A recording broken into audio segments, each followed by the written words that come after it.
Welcome to Vlogmas 2024. This year, I'm excited to finally share my riding journey with you. In episode 1, I take you back to my days as a horse ranger, which is where I had the opportunity to learn so much about horses from a very, very young age. Then in episode 2, I went back to the Spanish Bit riding school, which was my first ever riding school, and I got to meet up with some of the ponies there, relive some of my old memories, and also see Jill, who has been the owner for the past 40 years. So in this episode, we get to see the next step of my journey, which means I'm a little bit closer to fulfilling my dream of having my own horse. Happy Vlogmas! Oh my God. Hello everyone and welcome back to Vlogmas for episode 3 of my riding journey. So for part 1 and part 2, we went back to when I was a wee little child from the age of 8, and we're now rejoining when I'm about 10. So we're still quite early on in the riding journey phase, but this part kind of makes up the biggest chunk of my learning stroke riding life. Now there was a bit of overlapping here, so at the time I joined where I'm going, I was still at Horse Rangers and I was still at Spanish Bit Just. I'd like to say a huge thank you to the partners of this video, which are the wonderful Glaze and Gordon. Again, like every partner of my videos for Vlogmas, they are a brand that have supported me along my journey, and I'm very grateful always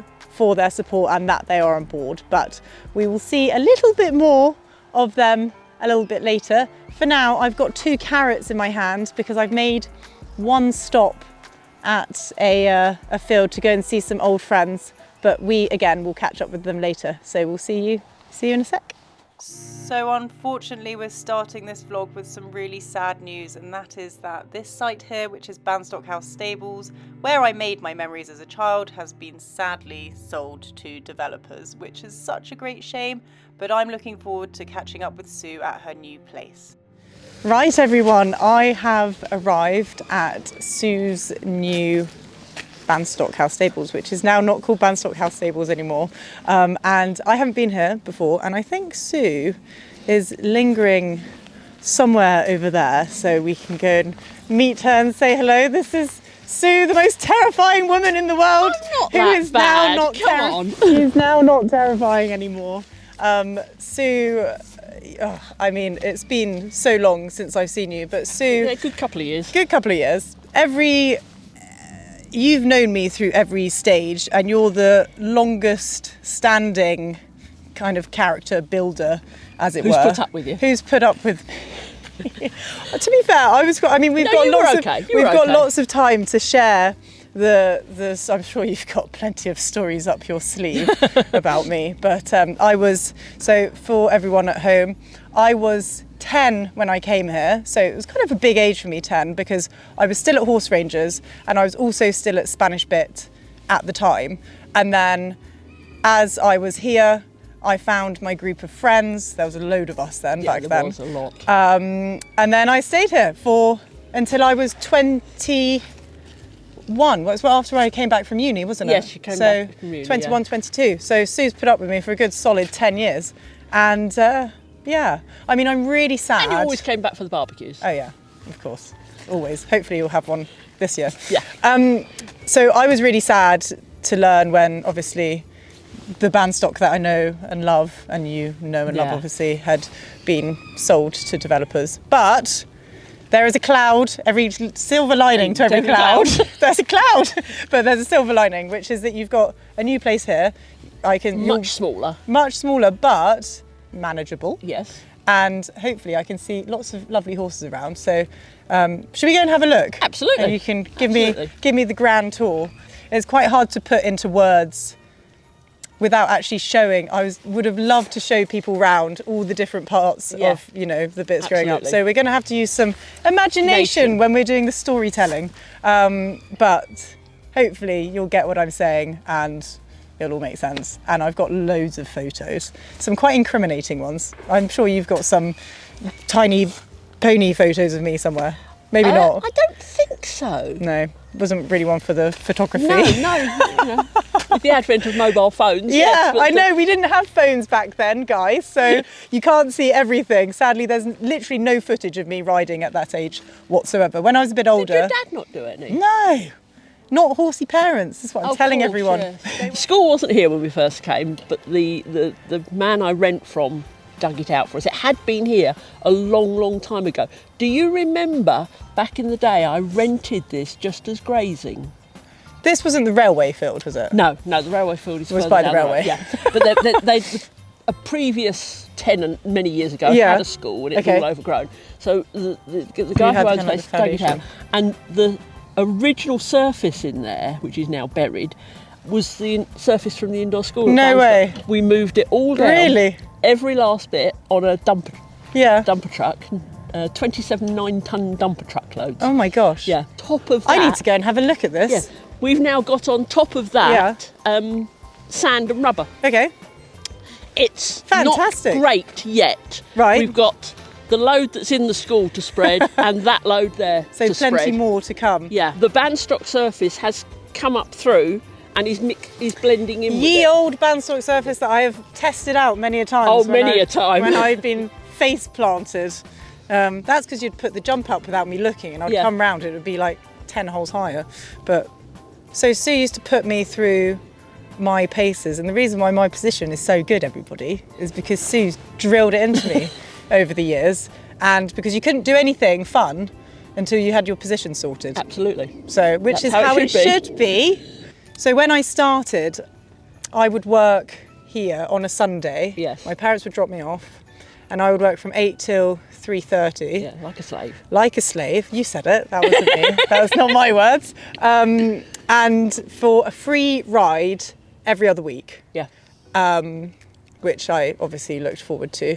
And it would be the fun of going up to when you were in your office, you wouldn't go near Sue when she was in the office because she was busy writing down all the things for the day. And then you'd see who you were riding, and then you would teach the lesson. When would you teach the lesson? It was on a Saturday, wasn't it? The lesson was always on a Saturday afternoon. So then why would I why would I go on a Sunday? Or did I go on a Saturday? I think you came Saturday. I think everybody came Saturday. Maybe I did come Saturday. I came on Saturday, and then I'd have my lesson at 1:30. Yeah. And that was called the Pony Club. Yeah. So people always kind of assumed that I was part of the Pony Club. No, it was I wasn't part of the Pony Club. Club. I was part of Bandstock Pony Club, which was arguably a bit cooler. Sorry, Pony Club. No, it's all good to be part of the Pony Club, but we had Bandstock Pony Club, which, because I didn't have my own pony at this stage, at the time, yeah. But we'll talk about King Yeah. a bit later.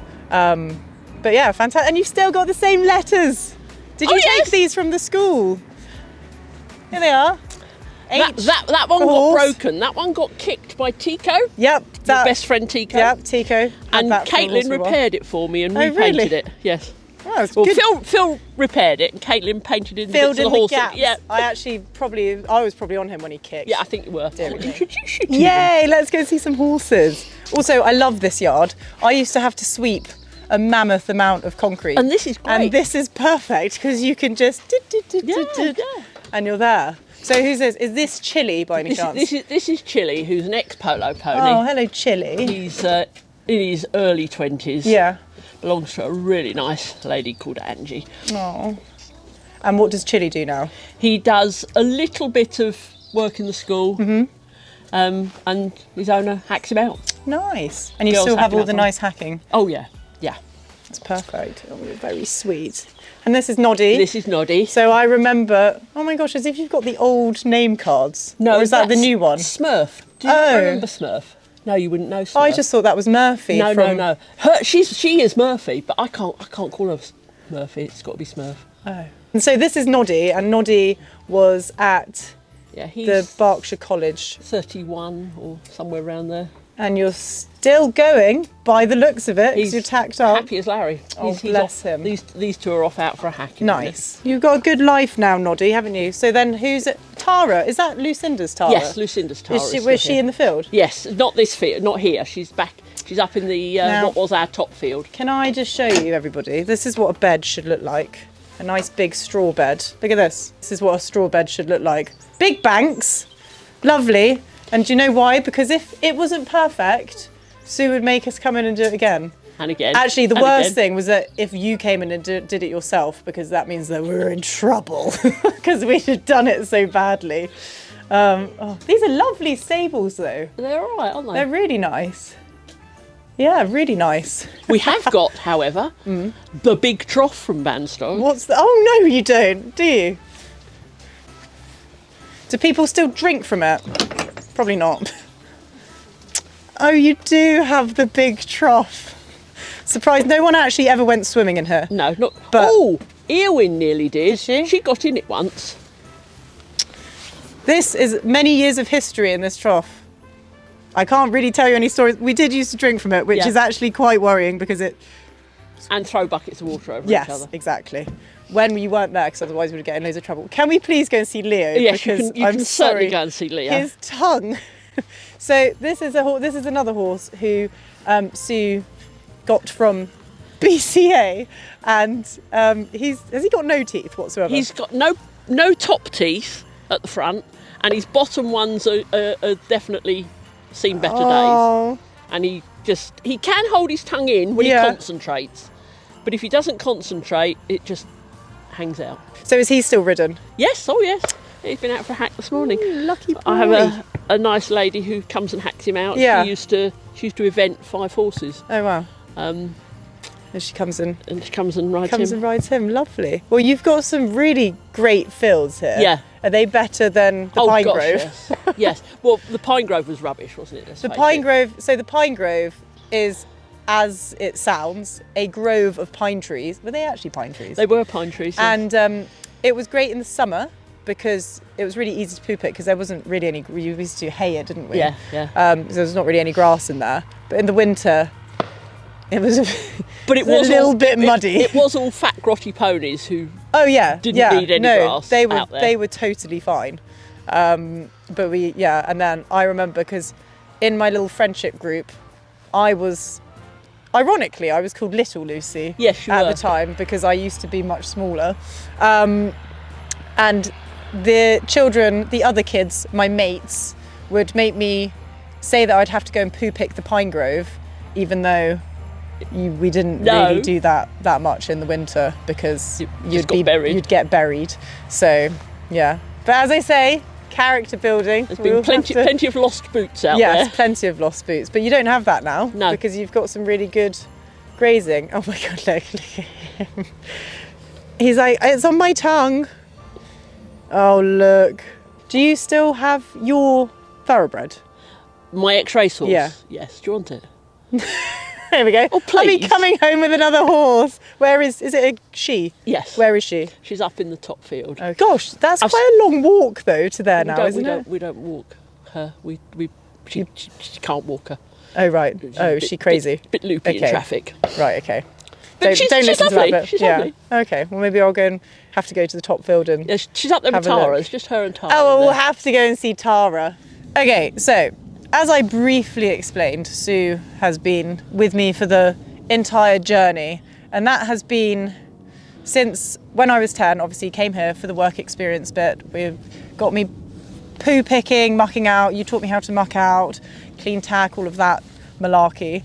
But it wasn't until I was 12 when I got presented with the idea of having my first pony on loan. Right. So can you tell me a little bit about the pony and your thought process at the time? The pony actually belonged to my sister. Yeah. He'd been a stallion. We'd had him as a stallion. We'd had several foals off him. He was a Welsh Section B. Yeah. Called Milton Kingfisher. Moorcrest Kingfisher. Moorcrest Kingfisher, yeah, you're right. Moorcrest Kingfisher. King, for short. King for short. He was so pretty. He was a pretty pony. He was. So pretty. He was chestnut with a flaxen mane and tail. Yeah. He would be, right now, the Instagrammer's dream pony if he would be in present day of Instagram time. Except you're remembering him with very rose-tinted No, I know. glasses. He was an absolute little nightmare. Yeah, that's a very nice way of putting it. He was very good. He was very good, and he taught you so much. Yeah. So much, but take him to a show or whatever, and I can remember you crying. I cried a lot. So we would go into BCA show. We'd go enter the 2'3" class, which I guess is like a 60 or 70 centimeters. That's about right, yeah. And we would go in, get eliminated at the first fence without fail, until the very last show that I did with him at Littlewick, which was like our big show of the year, which is like the local show. I entered the 2'3", and we got a double clear. And then that was my last show with him though, because I'd outgrown him by this time. Very much so. But I've got, he definitely taught me a lot. He also taught me how to be around horses in a stable, because he was quite food aggressive, wasn't he? But that was back from his like stallion days. That's right. So so you had to have your wits about you. I think he got me once, but it was fine. So then King, bless him, he passed away quite a few years ago now. Yeah. But before he died, I got my first horse, who was kept here, one of my good friends, who I was actually a bridesmaid for when she got married like 5, 6, 7 years ago now. Something like that, yeah. Susie, is her name, Susie, if you're watching this, shout out, woo. Susie had this mare called Millie, or Mildred Hubble, it was her passport name. And Millie I had on loan for a while. And then my parents surprised me for my 14th birthday with her. But the story was that I didn't know that I was getting the pony. So on my birthday, Susie called me up and she said, Lucy, I'm really sorry. We've sold Millie. And I was devastated and screaming at my parents, because I was like, I have to go and see Millie now. I was literally horrible, like screaming and crying. So they took me to Banstock very quickly in the car, because they like, get this child out the car to stop her screaming, and got to the stables. And I remember there was the banner there, the happy birthday banner, and it didn't click until they actually told me that they'd bought me Millie for my birthday. So that was sweet. It was sweet. It was very sweet. And years of longing, because I was saying to everyone on the vlog that every single year for Christmas, I would ask for a pony, for Christmas, and I didn't get it. But when I was 14 for my birthday, I did. But that was, years of want. But also, it was good that I had to work for it. Yes. Because I think that's really important to kind of understand the value of them, and that it is actually quite a lot of hard work owning a horse, as I'm sure lots of people know. So then fast forward with Millie. I did everything with Millie, didn't I? Absolutely everything. And she was great, and she was also used as an RDA pony as well. So, because Sue used to run the riding for the disabled. I did absolutely everything with Millie. I did, show jumping, we did the lessons. But the only thing you didn't do was dressage. Yeah, we didn't do dressage. We weren't very good at dressage. I think there's a bit of a theme there coming into my older days. Dressage was never really my I loved to jump and do all those fun things. And Millie, again, she was a bit of a mare. She was not a push button horse, was she? No. So you had to... She was very sweet, but not push button. Yeah, definitely not push button. A little bit lazy in the school, but then you'd take her out. I remember taking her out and she'd really light up. And then, she'd be a bit of a handful. But no, I had some really good times with her. And then what happened? I went to university. Yeah. So that's obviously, this is fast forward. I had Millie for years and years. Oh no, before that I had another horse on loan. So... Tico, didn't you? Was he on loan, or did I just ride him? No, you just rode him. Okay, so... You gave Millie to Vicky on loan. Yes, so I loaned Millie out because I kept growing, and Millie was only 14.2 and a half, I think. She was very small. And there was another girl, Vicky, who took Millie on and rode her, did everything with her as well as I did. And then I had another horse called Tico, who was bigger, 16.2, gangly, a bit of a nightmare sometimes. Very again, much a nightmare. He was a bit quirky, shall we say.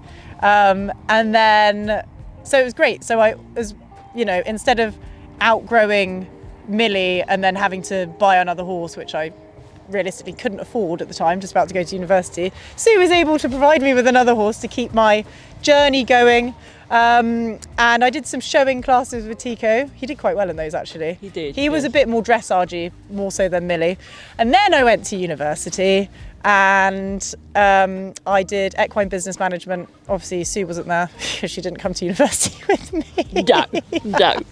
And then came back from university and, well, how old was I? I was quite old, wasn't I? Yeah. And then I stayed for another year or so, and then we parted ways nicely. I wasn't kicked out, don't worry. Flew the nest because, well, all my friends that I made here over the years had gone off and gone their separate ways and done their own things. So I thought that was about the right time for me to do the same thing. So yeah, that is a very condensed version of 10 years. In however many minutes I've been rambling on. But do you have any cool memories of me when I was yay high? Not really. You were quite blended in. Oh, I was quite shy. Yes. This is weird now that I do this. Yeah. It's kind of like the opposite of what I thought I would be doing, because I was always the one to be bullied into, not actually bullied, but. Hello, I'm Lucifer. This is Basil. Hello, Basil. Let's go quick before it comes out. It's Frida. Look at me. Let's go quick.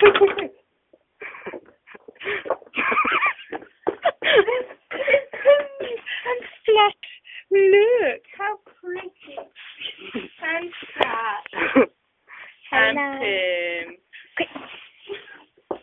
Get it done. Yeah. It's magic. Very grumpy magic. Look at the nose. And Susie, she just had a roll. Look at all the straw. Yeah. And look, as we go down the other side, come quick.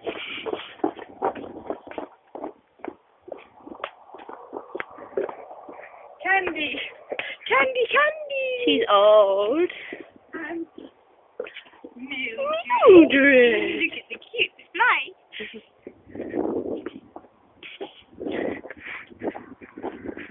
Shimada. Lucy's ringing. King. And Wingwell. One more. Sandra, who's like miles away. And then over there is Cinders. Like, one thing that sticks in my mind, which you may not want to be reminded of, was a memory Phil pointed out to me earlier on. Oh gosh. Well, he used to call you Zorro. Oh, because I when had you a had scarf. braces, you always wore a scarf around your face. I was so embarrassed about my braces. I used to walk. Sorry about the mic, guys, but I used to walk around like this, didn't I? And my cap. I'd always wear a cap. It would be the cap and the scarf. So thanks, Phil. But I think if that's your only embarrassing memory of me, I think I've done pretty well. Oh, absolutely.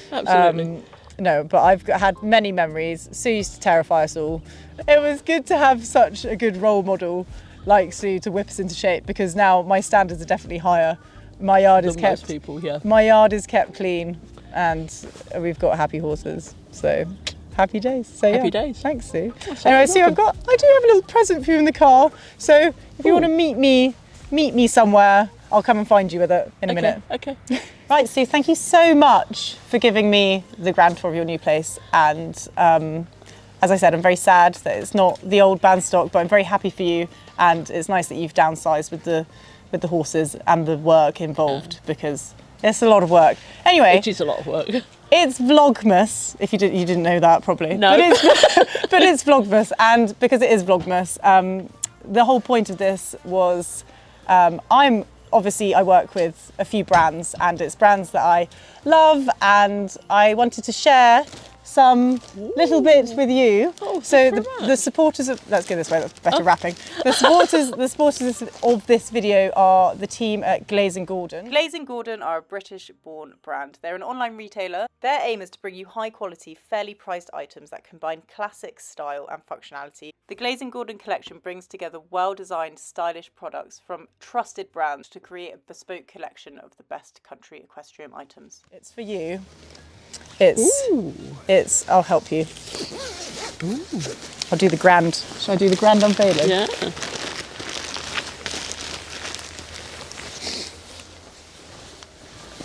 Oh, wow. It's a jacket, so we can match. Oh, although it's not quite the same one, but they're very, so this is a PC racewear one. So Glaze & Gordon, basically, they are an online retailer and they stock really quite quirky brands. So these are Good Rider denim wash jeans. They're rather smart, actually. Very snazzy. Very they do this. This is a PC racewear jacket, so it'll be waterproof and everything. I hope it's the right size. If it's not the right size, just let me know when I'll swap it. Is it good? Oh, look at that. Super smart. Yeah? Perfect. Yeah? Is it good? Yeah. There we go, guys. Phil, what do you think? Looks good. Looks good. Twins. Twins. So thank you so much. You're welcome. I've really enjoyed coming back and seeing you and meeting some of your lovely horses. Guys, I don't think Sue is taking on any more liveries, and I don't think she's doing any more lessons because you've missed out. You've missed the boat. You should have been here 10 years ago, so you could come and 20 years ago, so you could come and done it with me. But yes, thank you so much. You're welcome. I'm welcome. Very grateful, and it's been lovely to see you. Yes, definitely. Guys, we are done with this instalment, but the journey is not over. No. Next video, we get to see where I kind of kick off my eventing journey. I won't give away the surprise, but there is an event rider involved in the journey who's very key. So make sure you tune into that. So Sue, what do you have to do? Subscribe. Oh, definitely subscribe. Subscribe. And comment if you comment. want. Leave a comment below. And yeah, we'll see you soon for the next episode next week. Bye. Bye.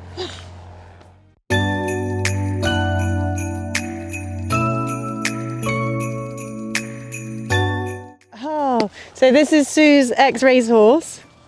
This is Lily. And then this one over here, it looks like Lily's probably the boss. This one over here is Tara, and she belongs to a girl called Lucinda, who used to let me ride Tara quite a bit. So, hello, darling. Oh, you're very smart, aren't you? Oh, she's very pretty. Are you two friends?